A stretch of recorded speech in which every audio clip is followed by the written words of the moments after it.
بنورنا الدنيا وننشر في الفضاء أملا ونعلي عزم همتنا فمن طلب العلا وصل. بسم الله الرحمن الرحيم. الحمد لله رب العالمين والعاقبة للمتقين والصلاة والسلام على سيد الأنبياء والمرسلين سيدنا وحبيبنا وحبيب رب العالمين محمد وعلى آله وأصحابه ومن هدى بهديه إلى يوم الدين. علم تفسیر کی ضرورت کیوں؟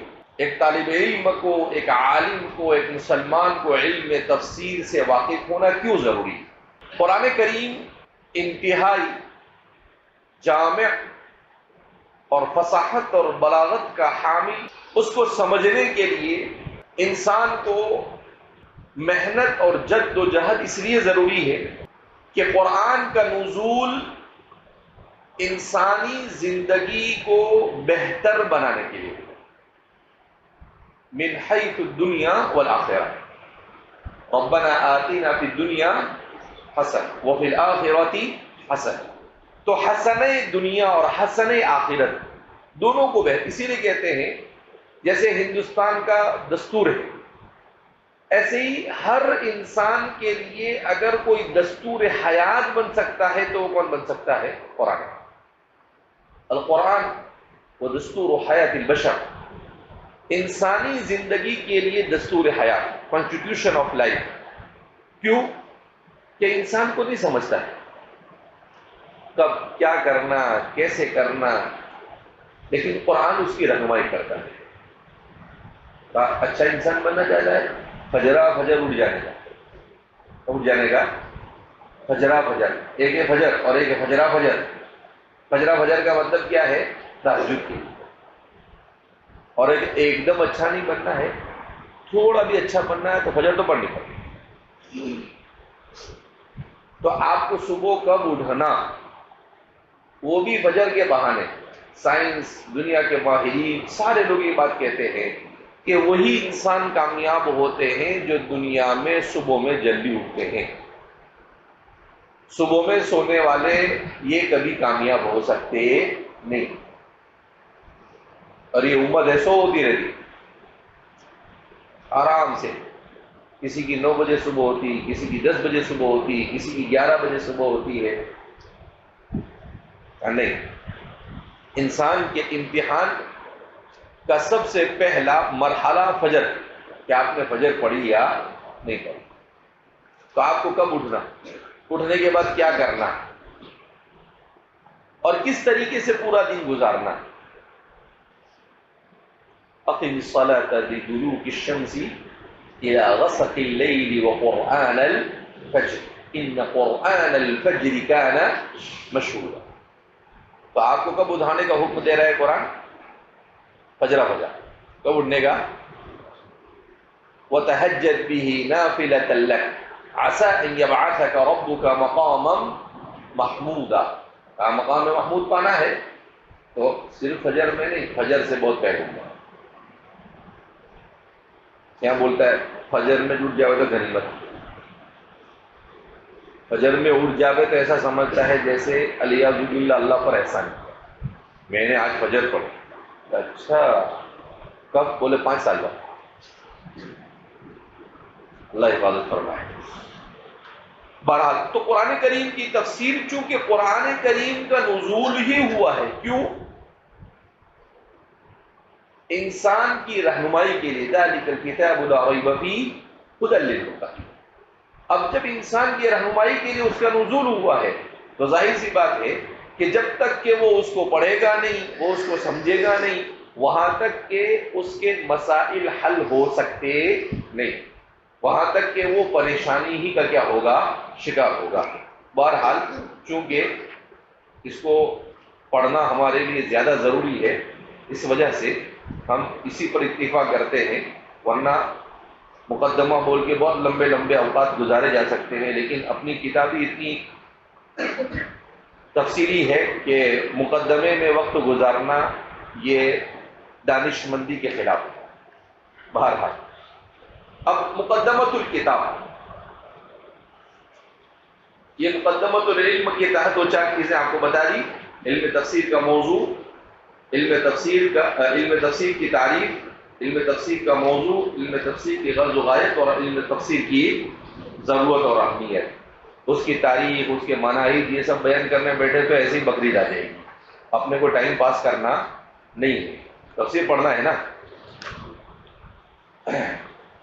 اب آتے ہیں ہم مقدمۃ الکتاب کی طرف.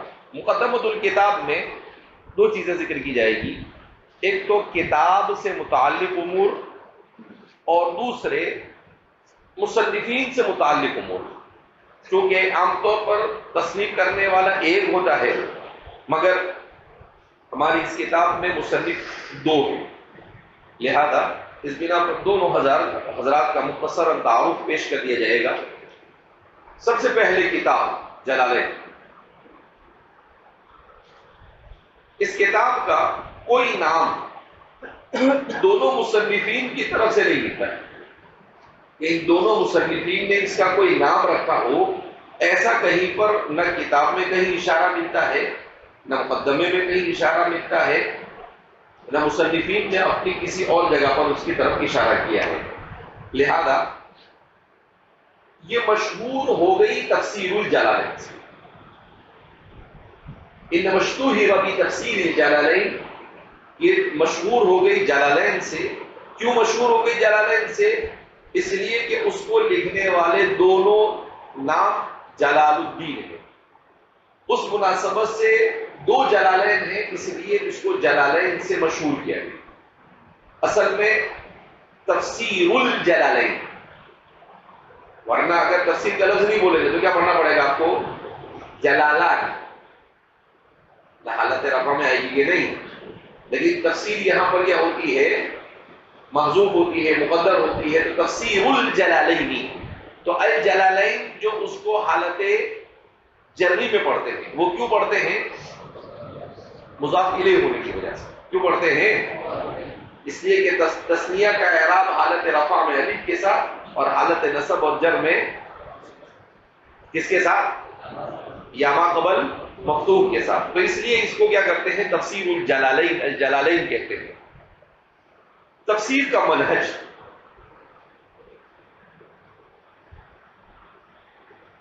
سب سے پہلے تو ہم یہ جانیں کہ اس تفسیر کو لکھنا شروع کیا تھا امام جلال الدین المحلی نے. امام جلال الدین المحلی.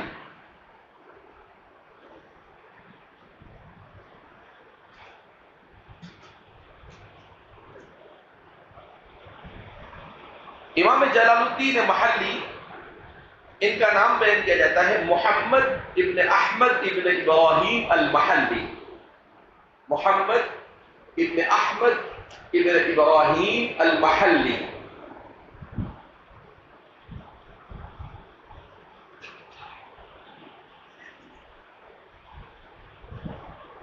آپ کا لقب تھا جلال الدین، نام نہیں تھا، لقب تھا.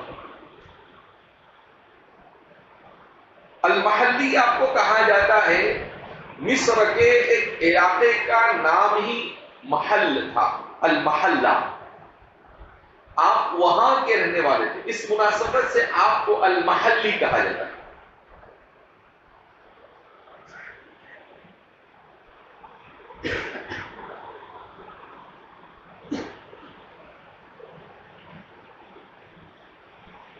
امام جلال الدین محلی یہ علم تفسیر اور علم اصول کے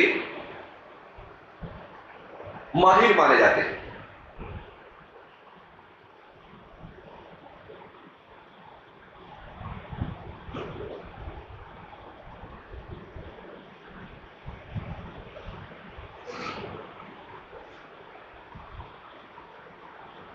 آپ کے بارے میں آتا ہے کہ آپ بڑے حق گو تھے، بادشاہ اور ظالموں سے ڈرتے نہیں، اور اس کے منہ پر جو بولنا ہو بول لیتے تھے.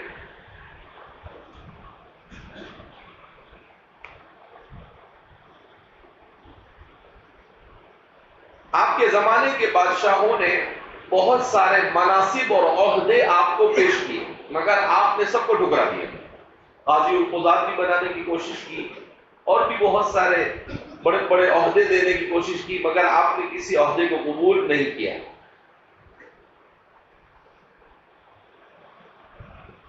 آپ کا زمانہ بیان کیا جاتا ہے کہ صحیح طور پر آپ کے سن ولادت تو معلوم نہیں ہو سکا، مگر یہ پتا چلتا ہے کہ آپ کا زمانہ 791 ہجری سے 864 کے درمیان کا ہے۔ 791 ہجری سے 864 کے درمیان۔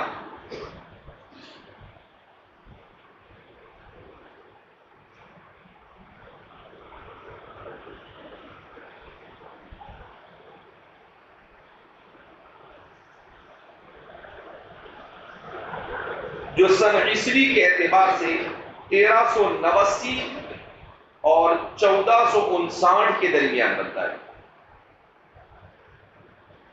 1389 اور 1459 کے درمیان۔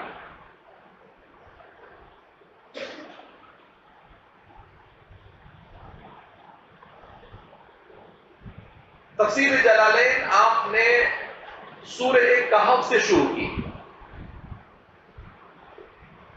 سورۃ ناس کو ختم کرنے کے بعد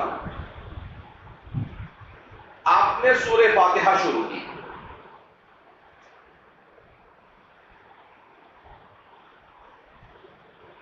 سورہ فاتحہ بعض حضرات کا کہنا ہے کہ آپ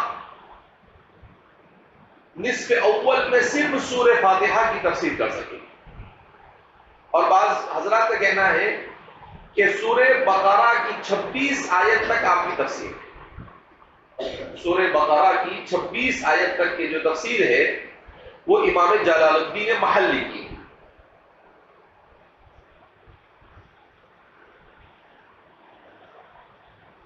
شیخ سیف الدین القباوہ اس وقت جلالین کے سب سے بڑے ماہر مانے جاتے ہیں، ملک شام کے عالم ہیں۔ وہ پچھلے 60 سال سے جلالین پڑھاتے ہیں، 60-70 سال سے، اور جلالین پر اچھا کام کیا انہوں نے، تفسیر سے بھی اور اختصار کے ساتھ بھی۔ انہوں نے اس کا تذکرہ کیا ہے کہ میری اپنی تحقیق یہ بتاتی ہے کہ 26 آیت تک یہ امام جلال الدین محلی ہے سورہ بقرہ، اور پھر اس کے بعد امام جلال الدین سیوطی نے گویا کہ شروع کیا ہے۔ امام جلال الدین سیوطی کا تعارف۔ تو امام جلال الدین سیوطی ابو الفضل عبد الرحمن ابن ابی بکر، ابو الفضل عبد الرحمن ابن ابی بکر ابن محمد السیوطی، ابو الفضل عبد الرحمن ابن ابی بکر ابن محمد السیوطی۔ آپ کا لقب بھی جلال الدین ہے، آپ کو السیوطی کہا جاتا ہے۔ آپ کے گاؤں کی طرف نسبت کرتے ہوئے آپ کے گاؤں کا نام ہے اسیوط۔ اسیوط مصر میں واقع ہے۔ امام جلال الدین سیوطی جب پیدا ہوئے تو آپ یتیم تھے، آپ کے والد کا پہلے انتقال ہو چکا تھا، جیسا کہ مورخین نے ذکر کیا ہے۔ قاہرہ میں آپ نے علم حاصل کیا، 40 سال کی عمر تک آپ درس و تدریس کرتے رہے۔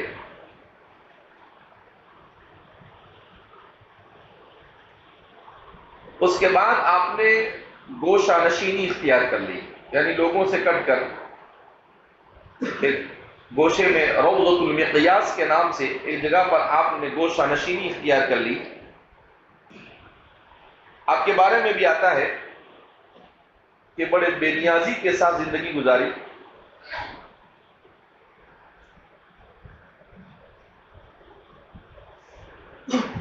آپ نے بھی عہدے اور مناصب کو ٹھکرایا، کبھی کسی مالدار اور امیر آدمی کا ہدیہ اپنی زندگی میں آپ نے قبول نہیں کیا۔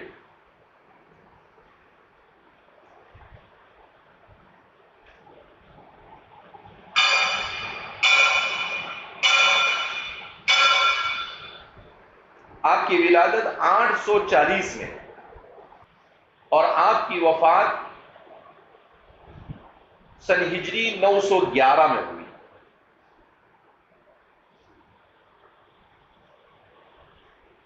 جبکہ آپ کی عمر 70 سال سے متجاوز تھی۔ بعض حضرات کا کہنا ہے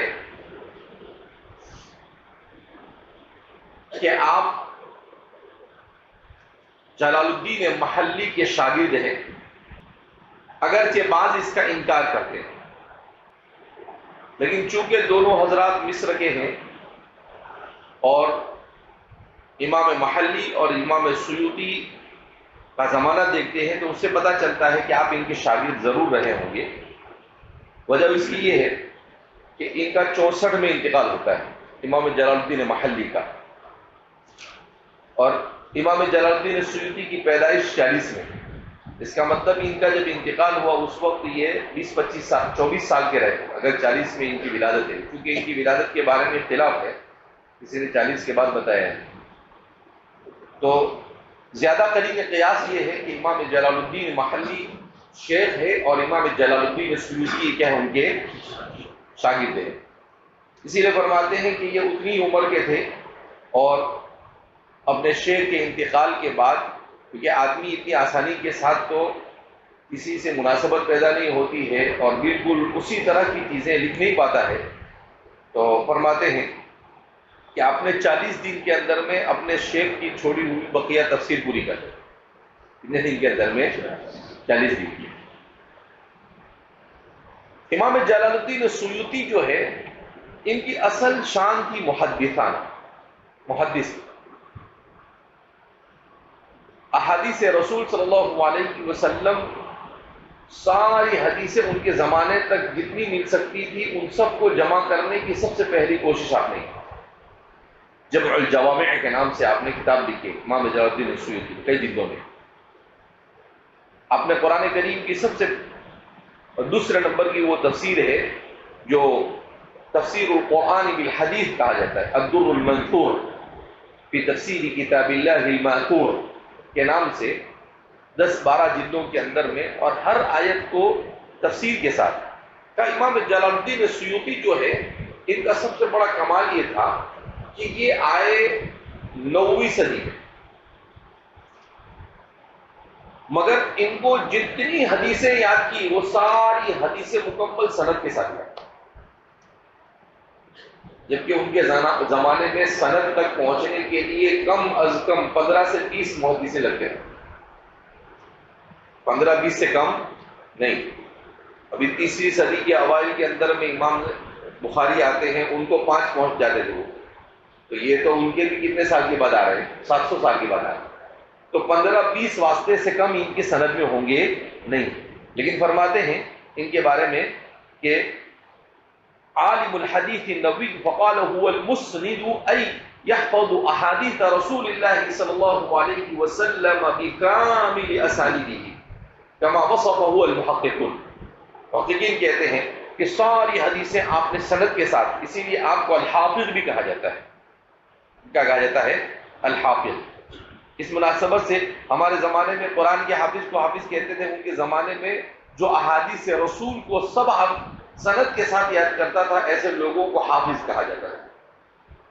امام جلال الدین سیوطی حرفن مولا، میں نے جیسا کہا کہ 40 سال کی عمر میں انہوں نے گوشہ نشینی اختیار کی، پھر 30 سال تک انہوں نے لکھنے کا کام کیا۔ بعض حضرات نے ان کی تصنیفات 600 بیان کی ہے، بعض حضرات نے ان کی تصنیفات 900 بیان کی ہے، اور بعض حضرات نے ان کی تصنیفات 1000 سے متجاوز ہے۔ اسلامی تاریخ میں 3-4 لوگ ایسے گزرے ہیں جن کی کتابیں 1000 سے زیادہ ہیں، پڑھی نہیں، کتاباں لکھی۔ ارے سمجھ میں آئی بات؟ کتنی کتابیں لکھی؟ 1000 کتابیں لکھی۔ تو اس میں امام جلال الدین سیوطی، امام عبدالرحمن الجوزی، حضرت تھانوی، ایسے کچھ ہی لوگ ہیں جن کی کتابیں 1000 سے متجاوز ہیں۔ ان میں امام جلال الدین سیوطی بھی آتے ہیں۔ انہوں نے جو کتابیں لکھی ان کتابوں کے نام پر جو کتاب ہے وہی 400 صفحے کی۔ نہیں سر، انہوں نے جو کتابیں لکھی ہے نا، تو ایک مرتبہ میں لایا تھا کہیں سے، میرے پاس ہوگی بھی گھر پر، میں ڈھونڈتا ہوں اس کو، تو اس میں صرف امام جلال الدین نے تفسیر میں کون کون سی کتاب لکھی اس کے نام لکھے ہیں، حدیث میں کون کون سی کتاب لکھی اس کے نام لکھے ہیں، فقہ میں کون سی لکھی، اصول فقہ میں کون سی لکھی، نحو میں کون سی لکھی، صرف میں کون سی لکھی، جس فن میں کون کون سی کتابیں لکھی ہے اس کے صرف نام لکھے ہیں تو وہی اتنی موٹی کتاب 300-400 صفحے کی، جس میں صرف ان کی کتابوں کے کیا لکھے ہوئے ہیں، نام لکھے ہوئے ہیں۔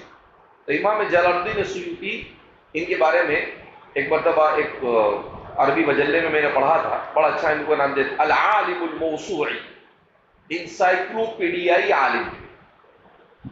کیسے تھے؟ العالم الموسوعی، انسائکلوپیڈیائی، کہا کہ یہ خود ہی انسائکلوپیڈیا ہے، ہر فن مولا، کسی فن کو بخشا نہیں۔ اور ان کے سلسلے میں بعض حضرات نے بھی لکھا ہے کہ یہ صاحب کرامت بھی، اتنی ساری کتابیں ایسے لکھ بھی نہیں سکتا ہے۔ بڑے متقی پرہیزگار تھے۔ ان کے ایک شاگرد نے لکھا ان کے بارے میں کہ اب وہ بہرحال کرامات الاولیاء حق، کہتے ہیں کہ عشاء کی نماز کے بعد عشاء کی نماز پڑھ کے نکلے، عشاء مغرب کی نماز پڑھ کے نکلے تو میرا ہاتھ پکڑا استاد نے اور کہا کہ چل نماز حرم میں پڑھے گا، تو بولے عشاء کی نماز مکہ پڑھ دیا۔ تو کہا کہ میرا ہاتھ کا کہ آنکھ بند کر کے، میں نے آنکھ بند کیا، 10-15 قدم چلے اور ہم دیکھا سامنے کعبۃ اللہ، کہا عشاء کی نماز پڑھی واپس آ۔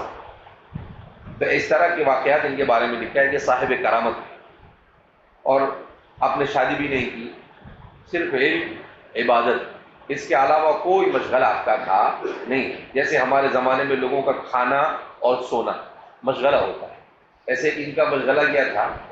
صرف پڑھنا، لکھنا اور عبادت کرنا، اس کے علاوہ اور کوئی مشغلہ لا شادی والا بادی، کچھ نہیں کیا، شادی نہیں، بادی نہیں، کچھ نہیں، صرف علم کے مریں گے ہم کتابوں پر، ورق ہوگا کفن اپنا۔ اس طرح سے انہوں نے کیا کی؟ زندگی گزاری۔ حال حال ایسے لوگ گزرتے ہیں۔ تو بہرحال ایسے ہی 15 پارے کی تفسیر کتنے دن میں لکھی؟ 40 دن میں، اور وہ بھی 21 سے 25 سال کی عمر۔ کتنے سال کی عمر میں؟ اپنے یہاں تو 21 سے 25 سال میں ابھی مدرسے سے فارغ ہوتا ہے، اور یہ 21 اور 25 سال کی عمر میں تو جلالین لکھ کے فارغ بھی ہو گئے۔ کیا لکھ کے فارغ ہو گئے؟ جلالین۔ بہرحال تو یہ دونوں مصنفین کا تعارف اختصار کے ساتھ پیش کر دیا گیا، اور اب ہم آتے ہیں کتاب کی طرف۔ کتاب کو شروع کرنے سے پہلے عام طور پر ضروری ہے کہ آدمی اللہ کی طرف متوجہ ہو۔ کیوں؟ اس لیے کہ ایک تو ہے اسباب اور دوسرا ہے مسبب الاسباب۔ آج کی دنیا میں انسان صرف اسباب کی طرف دوڑا، جبکہ اصل کار فرما جو ذات ہے وہ کون ہے؟ مسبب الاسباب۔ اسباب سے کچھ نہیں ہو۔ اسباب کو انسان اختیار کرنے کا مکلف ہے، مگر اسباب پر بھروسہ کرنے کا مکلف نہیں۔ صرف اسباب کو آپ اختیار کر سکتے، لیکن آپ یہ سمجھے کہ میں نے یہ سبب اختیار کیا تو یہ کام ہوگا ہی، یہ نہیں۔ لہذا انسان اسباب کو، جیسے آپ گھر سے نکل کر مدرسے میں آ گئے طالب علم بن کر، تو یہ اسباب ہے۔ علم کے حصول کے لیے آپ نے اسباب اختیار کیا۔ آپ نے کتب خانے سے کتابیں لے لی، کتابیں لے کر آپ کلاس میں آ گئے، استاد پڑھانے کے لیے آ گیا، استاد نے پڑھا دیا، یہ سب اسباب ہے۔ یہ سب کیا ہے؟ آپ نے سن لیا، آپ نے لکھ لیا، یہ سب اسباب ہیں۔ ان سب کے بعد بھی آپ کی صلاحیت بنے گی نہیں بنے گی، وما تشاءون الا ان یشاء۔ تو اس کے لیے مسبب الاسباب پر نظر کا ہونا کیا ہے؟ ضروری ہے۔ کیا مطلب؟ کہ اللہ نے اعلان کیا ان اللہ لا یضیع اجر آپ محنت کریں گے تو ظاہر سی بات ہے اللہ رب العزت آپ کی صلاحیت ضرور بھی ضرور بنائے گا، لیکن آپ محنت نہیں کریں گے، آپ نے بہت سارے اسباب اختیار کر لیے اور محنت کو چھوڑ دیا، تو اللہ ایسا نہیں بولیں گے کہ چل کچھ نہیں، اتنا تو کیا نا اس نے، چلو میں اس کو ایسے ہی دے دیتا ہوں. لیس المجد تمرا انت آکلہ انما المجد من یتعلق الصبر. کہا کہ بزرگی، کرامت، عزت یہ کھجور نہیں ہے کہ کھائے گا اور بزرگ بن جائے گا اور عزت مل جائے گی. انما المجد من یتعلق الصبر. کہا بزرگی اور کرامت ان لوگوں کو ملتی ہے جن کی گھٹی میں صبر بیٹھ جاتا ہے. کیا بیٹھ جاتا ہے؟ صبر، محنت، قربانی، مجاہدہ، یہ سب. اب کلاس میں بیٹھے ہیں، نیند آ رہی، سونا شروع کر دی، یہ خلاف صبر ہے.